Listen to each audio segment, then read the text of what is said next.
Gold, trusted gold buyers. మీరు తాకట్టు పెట్టిన బంగారాన్ని విడిపించి ఈ రోజు ఉన్న మార్కెట్ ధరకు కొనబడను.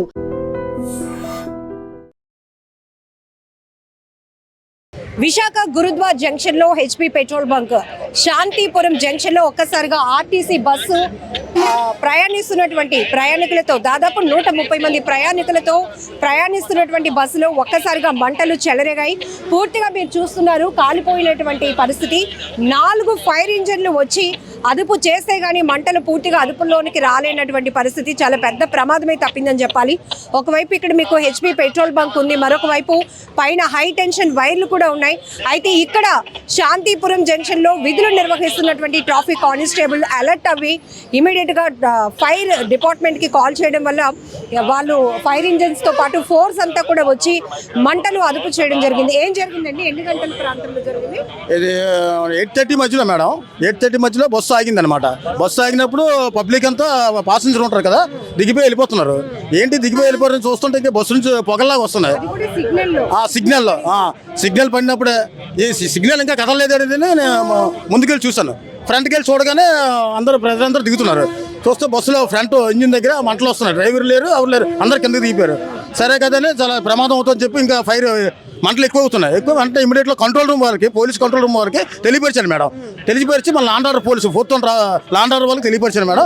ప్రజలకు ఏమీ కాలేదు మేడం, ప్రజలకు ఏమీ కాదు. ఎలా దాదాపు నేను చూసినప్పటికల్లా ఒక 100-120 మంది ప్రజలు, అలా అంటే బాగా ఎక్కువ. యాక్చువల్గా అయితే బస్సు కెపాసిటీ 60-70 మంది అనుకో, కానీ ప్రజలు ఈ మూగిని ప్రజలు వీళ్ళందరూ కలిపి నేను అలా వెళ్ళిపోతుంటే వెంటనే ఇమీడియట్గా మన కంట్రోల్ రూమ్ తెలియపరిచాను. ప్రజలకు ఏమీ కాలేదు, పబ్లిక్ ఏమీ కాదు.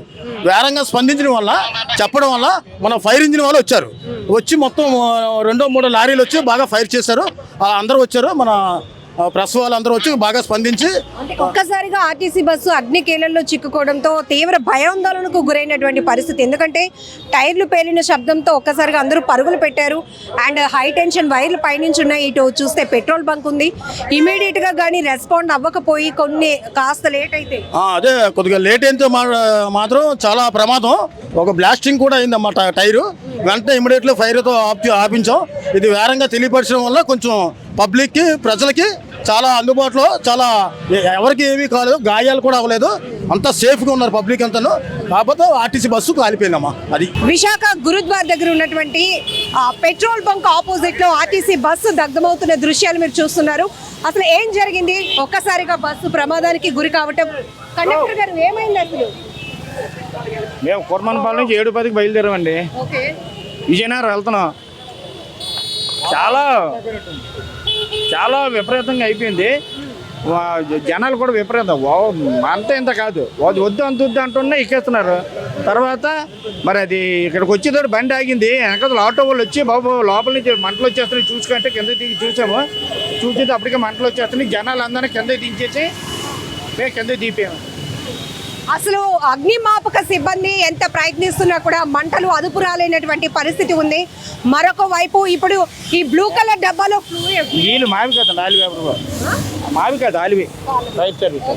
సో ఇంకా ఎక్కువ శాతం ఇక్కడ మనకి పెద్ద పెట్రోల్ బంక్ కూడా ఉంది గురుద్వారా జంక్షన్ లో. ఇక్కడ మనం చూసే కనుక ఇది అదుపులోనికి వచ్చే ప్రయత్నం అయితే కనుక అగ్నిమాపక సిబ్బంది చేస్తున్నారు. ఓవర్లోడ్ అంటే ఎంతమంది స్ట్రెంత్ ఉండొచ్చు అంటారు? పొద్దునకే ఓవర్లోడ్ అంటే ప్రజెంట్ బండిలో 130 మంది ఉన్నారు. 130 మంది ఉన్నారు. ఈ సర్వీస్ ఏంటండి? ఎక్కడి నుంచి? విజయనగరం, కోర్మన్పాలెం నుంచి విజయనగరం. కోర్మన్పాలెం టు విజయనగరం అంటే మార్నింగ్కే అంత స్ట్రెంత్ రావటం వల్ల వెహికల్స్ ఫిట్నెస్ లేని పరిస్థితులు కూడా చూస్తున్నాం కదా. బస్ ఫిట్నెస్ ఎట్లా ఉంది? ఫిట్నెస్ బాగానే ఉన్నదండి. మేము రోజు ఇదే బండి, చాటు బండి కదా, రోజు వెళ్తుంటాం కదా. ఈ రోజు చాలా ఎక్కువ అయిపోయాయి.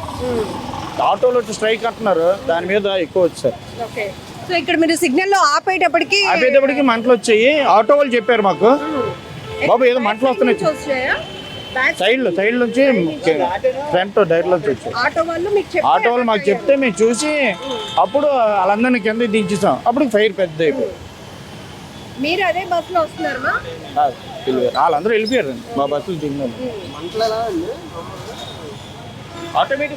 సో ఇక్కడ మనం చూడొచ్చు కోర్మన్పాలెం టు విజయనగరం వెళ్తున్నటువంటి బస్ సర్వీస్ ఏదైతే ఉందో AP31Z0254 bus fourth town petrol bunk దగ్గరికి వచ్చేటప్పటికి ఒక్కసారిగా అందులో మంటలు చెలరేగటం అనేది ఆటో డ్రైవర్స్ అయితే గమనించారు. ఆటో డ్రైవర్స్ గమనించి బస్సులో నుంచి మంటలు వస్తున్నాయని చెప్పేటప్పటికి వెంటనే కండక్టర్ అలాగే డ్రైవర్ గారు కూడా ఇద్దరు అలర్ట్ అవ్వడం జరిగింది. బస్సులో అప్పటికే ఉదయానికే అంటే దాదాపుగా 8:30 ప్రాంతంలో ఈ ఘటన జరిగింది. ఉదయానికే ఎక్కువగా బస్సులో స్ట్రెంత్ ఎక్కువ ఉన్నారు, 130 మంది వరకు ఉన్నారు అని కూడా చెప్తున్నారు. ఇమీడియట్గా సమాచారం అందుకున్నటువంటి అగ్నిమాపక సిబ్బంది ఘటనా స్థలికి చేరుకుని మంటలను అదుపు చేస్తున్నటువంటి దృశ్యాలు. ఇప్పటికే ఇది మార్నింగ్ హైవే కాబట్టి ఎక్కువగా జనాల రద్దీ కూడా ఉంటుంది. ఈ క్రమంలోనే ట్రాఫిక్ డైవర్షన్ కూడా మనం చూస్తూ ఉన్నాం.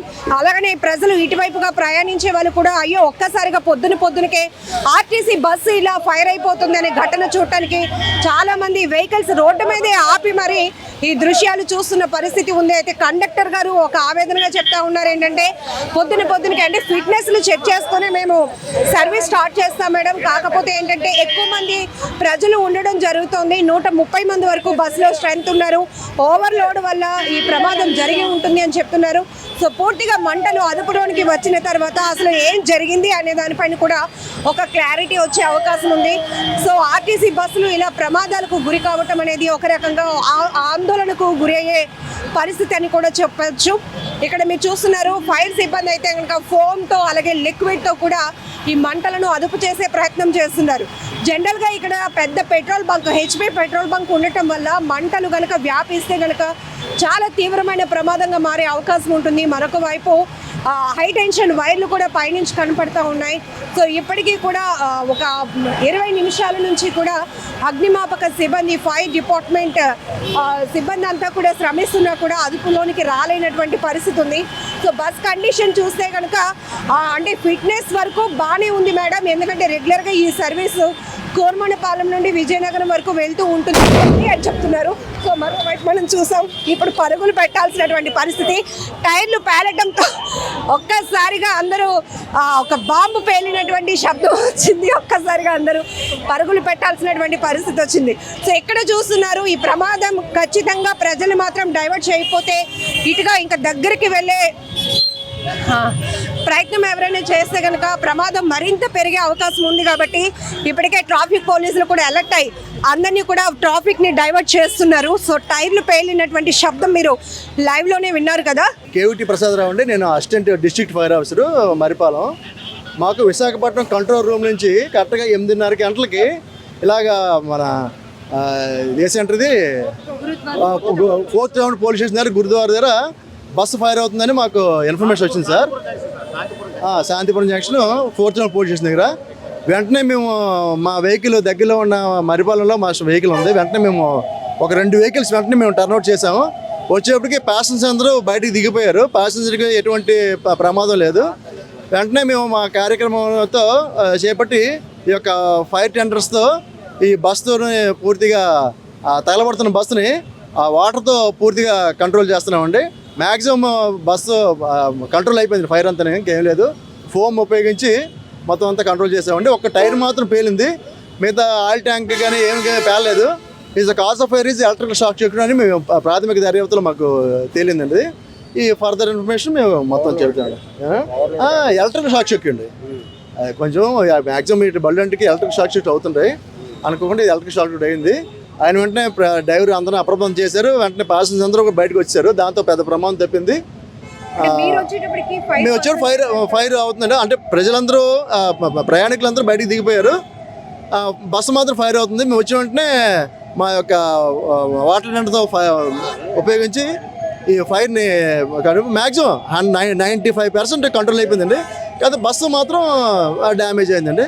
ఎంతమంది మ్యాన్ పవర్ వర్కౌట్ అయింది, అలాగే ఎన్ని ఇంజిన్స్? ఒక 4 ఇంజిన్లు, అంటే విశాఖపట్నం నుంచి ఒక 2 ఇంజిన్లు, మరిపాలెం నుంచి ఒక 2 ఇంజిన్లు వచ్చాయండి. ఈ దగ్గరలో ఈ ఫైర్ సర్వీస్ ఉండడం వల్ల వెంటనే మేము దాన్ని కంట్రోల్ చేయగలిగాము. సార్ పరిస్థితి అంటే మనకి ఇది ఒక 5 కిలోమీటర్స్ దూరం ఉంది. మరిపాలెం 5 కిలోమీటర్స్, విశాఖపట్నం ఒక 6 కిలోమీటర్స్. అంటే మాకు ఇన్ఫర్మేషన్ రావడం అంత లేట్ అవుతుందండి. అంటే మాకు కంట్రోల్ రూమ్కి ఎవరో చెప్పారు, ఆ కంట్రోల్ నుంచి మాకు ఆవడం అయింది. వెంటనే మేము బయలుదేరిపోతాం. విత్ ఇన్ 1 minute మేము బయలుదేరిపోతాము. హైవేలో మరి ట్రాఫిక్ అది ఉంటుంది కాబట్టి కొంచెం ఇదైంది. మీరు రాగానే ఆల్రెడీ బస్సు కదండి, మరి ఆయిల్స్ అవి ఉంటాయి, సీట్లు అవి ఉంటాయి కాబట్టి కొందరు తొందరగా అంటుకుంటాయి. మ్యాక్సిమం మేము ఎవరికి ప్రయాణికులకి గాయాలు కానీ చనిపోవడం కానీ జరగలేదు.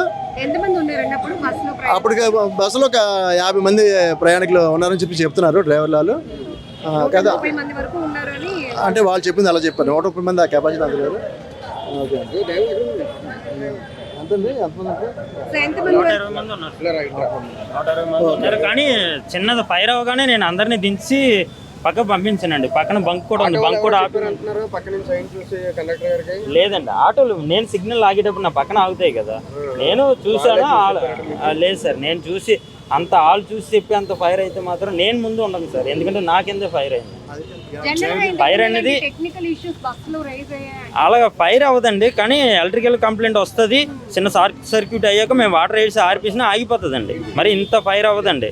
కాకపోతే ఏంటంటే ఈ వర్షం పడడం వల్ల మేము సైడ్ రోడ్ల నుంచి అటు నుంచి ఇటు నుంచి వచ్చేటప్పుడు వాటర్ ఎక్కువ తుల్లిపోవడం వల్ల అది ఎక్కువ ఫైర్ అవ్వడానికి కారణం అయిందండి. కానీ ఎప్పుడైతే ఫైర్ అవుతుంది అనగానే నేను ముందు ప్యాసింజర్ని అందరినీ, స్టూడెంట్స్ కానీ చాలామంది ఉన్నారండి, దించి ముందు సైడ్కి పంపించి బంక్లో 120 మంది ఉంటారు సార్. 120 మంది ఓవర్లోడ్ వల్ల కూడా అవుతుంది. కానీ ప్రజెంట్ అయితే ఎలక్ట్రికల్ షార్ట్ సర్క్యూట్ సార్. బండికి కూడా మొత్తం అది సెన్సర్ సిస్టమ్ అండి, అది మొత్తం వైరింగ్తోనే.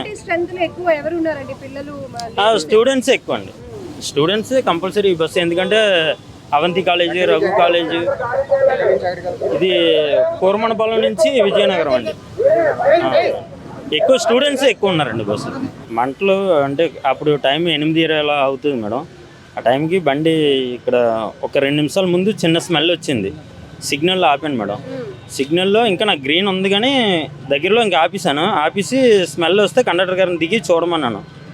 స్మెల్ వస్తుందో ఒకసారి చూడండి అంటే ఆయన కిందకి దిగి చూశారు. చిన్న మంట వస్తుందని చెప్పగానే ముందు ప్యాసింజర్లు అందరినీ దించేసి సైడ్కి పంపించి తర్వాత వాటర్ వేసి చూశాను మేడం, ఆగలేదు. ఈలోపు అలా ఫైర్ ఎక్కువైపోతుంది. పాయింట్లో కానిస్టేబుల్ ఉంటే వెంటనే వచ్చారు. వస్తే ఇలా ఫైర్ అయిపోతుందంటే ఫైర్ ఇంజిన్కి ఫోన్ చేశారు. ఇప్పుడు వచ్చారు మేడం, ఆర్పుతున్నారు అంతే. ఎవరికి జనాలకి ఏం కాలేదు. వెంటనే చిన్న ఫైర్ రాగానే జనాలందరినీ దించి పక్క పంపించాం మేడం. సర్వీస్ ఇది కూరమణపాలెం నుంచి విజయనగరం వెళ్ళే బస్సు మేడం, 111V అంతే మేడం. అంటే 120 మెంబర్స్ అలా ఉన్నారు మేడం. అంటే వర్షం పడ్డది కదా మేడం, వర్షం వల్ల ఈ అక్కడక్కడ గొయ్యలు ఉంటే వాటర్ తుల్లిపోద్ది కదా, దానివల్ల వైర్లు ఫీజులు అవి షార్ట్ సర్క్యూట్ అయ్యి అలా అయింది మేడం. ట్రావెల్ అయినా ఎప్పుడు ప్రాబ్లం రాలేదు. అంటే వాటర్ వల్ల, వర్షం వల్ల ఇది వైర్లు తడి తగలగానే ఆటోమేటిక్గా షార్ట్ సర్క్యూట్ అయిపోయింది మేడం, అంతే. హెవీ లోడ్ కూడా కారణమే మేడం, కానీ హెవీ లోడ్ అనేది ఎప్పుడూ ఉంటుంది మేడం ఈ బస్సు. రెగ్యులర్గా మీరు ఆర్టీసీలో ఉన్న సిచ్యువేషన్స్లో ఫిట్నెస్కి సంబంధించి కూడా చాలా కంప్లైంట్స్ ఉన్నాయి. ఇది చాలా లాంగ్ ట్రావెల్ అవుతుంది. ఇప్పుడు కూరమణపాలెం టు విజయనగరం అంటే ఎన్ని కిలోమీటర్స్ మీరు జర్నీ చేయాల్సి వస్తుంది? అంటే 75 కిలోమీటర్లు ఒక సైడ్ కాదు, 75 వస్తుంది. అలా డేకి ఎన్ని ట్రిప్స్ అండి? డేకి 2 ట్రిప్లు మేడం, అంటే 300 కిలోమీటర్లు. 4 సింగిల్ అండి. హెవీ లోడ్ ఎప్పుడు ఉంటుంది మేడం, ఎక్కడ కూడా గ్యాప్ ఉండదు మేడం బస్సు. ఆటోల్ స్ట్రైక్ అన్నారండి, దాని మీద ఇంకా ఎక్కువ పెరిగిందండి. ఆటోల్ స్ట్రైక్ అని అన్నారు, దాని మీద ఇంకా జనాలు ఎక్కువ పెరిగారు. అందువల్ల విపరీతం లోడు 130 దాటిపోయారు. దీని కెపాసిటీ 65 యాక్చువల్గా.